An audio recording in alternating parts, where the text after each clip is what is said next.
အားလုံးပဲမင်္ဂလာပါဒီနေ့မှဆိုရင်တော့ဒီမကွေးမင်းလာလမ်းပေါ်မှာရှိတဲ့ကြောက်ကူကြီးရှိပြီးတော့ရှုခင်းအရန်ဦးမှာလာတဲ့ရွှေတောင်ကြီးဖះကိုတွားပြပေးသွားမှာဖြစ်ပါတယ်အခု channel လေးရာဆိုရင်တော့ကျမကြီးဘူးတုဒအကြောင်းကိုအဓိကထားတင်ပေးသွားမှာဖြစ်ပြီးတော့အခုလိုမျိုးခီးသွားတဲ့ vlog လေးတွေပါတချို့ဒီတင်ပြပေးသွားပါမယ်နော်ဆိုတော့ဆက်လိုက်ရအောင်ဗျ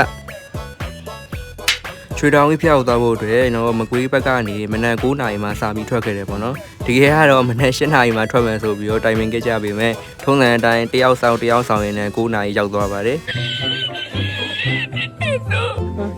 ဒါကတော့ဒီအားလုံးသိကြတယ်ဒီမကွေးကန်နာလန်ပေါ့မကွေးကန်နာလန်ကနေစပြီးတော့ထွက်ပြီးဖြစ်ပါတယ်ဒါကတော့ကျွန်တော်ပဲဖြစ်ပါတယ်နေထိုးပူနေပေမဲ့အသားအရည်လေးက glow နေတော့မိရရိုက်ထားရတယ်ပါကဲအရာဝတီတရားကြီးကိုဖြတ်ပြီးတော့မကွေးဘက်ကနေမင်းမှုဘက်ကိုကူးနေပဲဖြစ်ပါတယ် let's go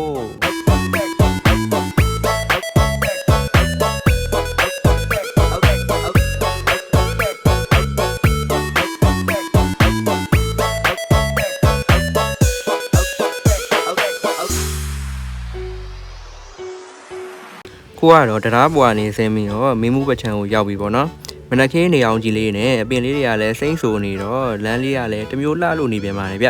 ဆိုတော့ဆက်ပြီးသွားလိုက်ရအောင်နော်ကဲမကွေးကနေနိုင်ဝက်45မိနစ်လောက်မောင်းလာပြီးတော့အကြာမှာဆိုရင်တော့ရွှေတောင်ကြီးဖျားကိုရောက်ပြီပဲဖြစ်ပါတယ်သူကဒီလမ်းရဲ့ဒီညာဘက်ချမ်းမှာရှိရပေါ့နော်ဒီရွှေတောင်ကြီးဖျားဆိုတဲ့အမုတ်အကြီးနဲ့ဖြစ်ပါတယ်အဲဒါဆိုစပြီးတော့တောင်စတက်နေပေါ့နော်ဆိုတော့ဆက်ပြီးတက်လိုက်ရအောင်ဗျသူကဆောင်းလာမိုးဦးကနေအပေါ်ဖះရှင်မြင်တော့ဒီကားနဲ့တစ်ချောက်တက်လို့ရတယ်ပေါ့နော်ဒါပေမဲ့ကျွန်တော်တို့ကဒီလမ်းကရှုခင်းနေလဲကြည့်ရင်လို့ဆိုပြီးတော့လမ်းလျှောက်ပြီးတော့ပဲတက်လိုက်ပါတယ်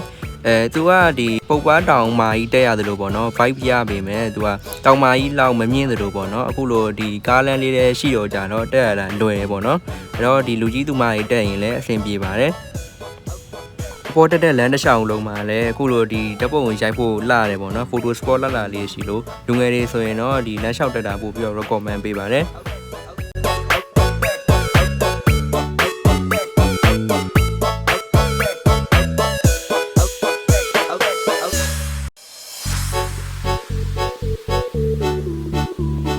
ဒီနန်းရောက်ပြီဆိုရင်တော့သူကကားလမ်းနဲ့အခုလိုလေကားနဲ့တက်တဲ့လမ်းဆိုရင်2လမ်းကွဲသွားတယ်ပေါ့နော်ခုဒီလေကားနဲ့တက်တဲ့လမ်းကတော့ပို့ပြီးတော့ဒီရှုခင်းလဲလာတယ်ဒီဖြက်လမ်းသဘောမျိုးပေါ့နော်ပို့ပြီးတော့လဲတူတယ်ခုလမ်းတက်မယ်ဆိုရင်တော့ဒီရွှေတောင်ကြီးဖျားကိုမရောက်ခင်လမ်းတဝက်မှာပေါ့နော်အခုလိုဒီစီလေးတစုကိုလဲဒီတည်ထားတာတွေ့ရတယ်အခုစီဒီကနေနည်းနည်းလေးဆက်ပြီးသွားလိုက်ရင်ရွှေတောင်ကြီးဖျားကိုရောက်ပါပြီ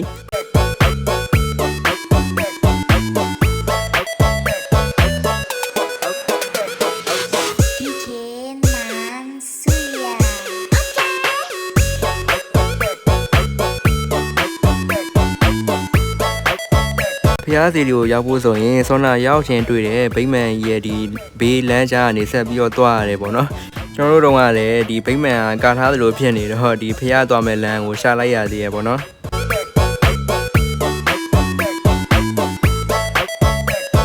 ခုဆိုရင်တော့ရွှေတောင်ကြီးဖျားရဲ့ဖျားရှင်မြင်တော်ပေါ်ရောက်ပြီပဲဖြစ်ပါတယ်ဖျားကအရန်တက်ပဲလို့ရှုခင်းရလဲတော်တော်ကိုလှပါတယ်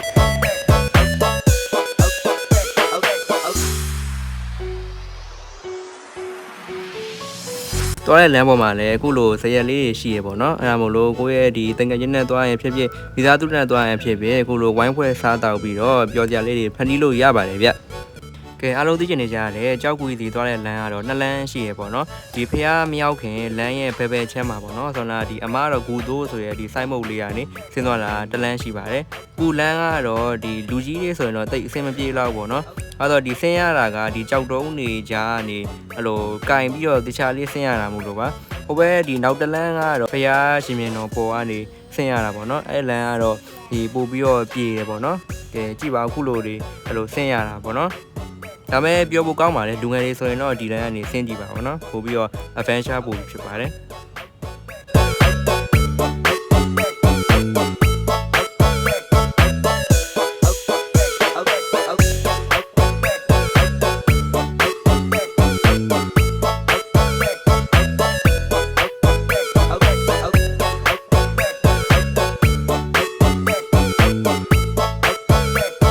ခုလိုကြောက်တုံးပေါ်ရှောက်ချစ်ပြီးတော့ရေးတာတော့ correction ပန်လို့နဲ့ရေးကြတာတော့မလုပ်ပါနဲ့ဗျာသူကသူလှနေတာ အမှတ်တရဖြစ်ချင်ရင်ဒီဓာတ်ပုံလေးပါလေးကြိုက်ပေါ့နော်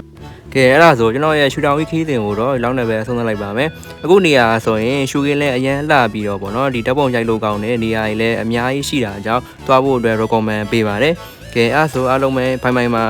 နောက်ဗီဒီယိုတွေမှာပြန်တွေ့ရမယ်နော်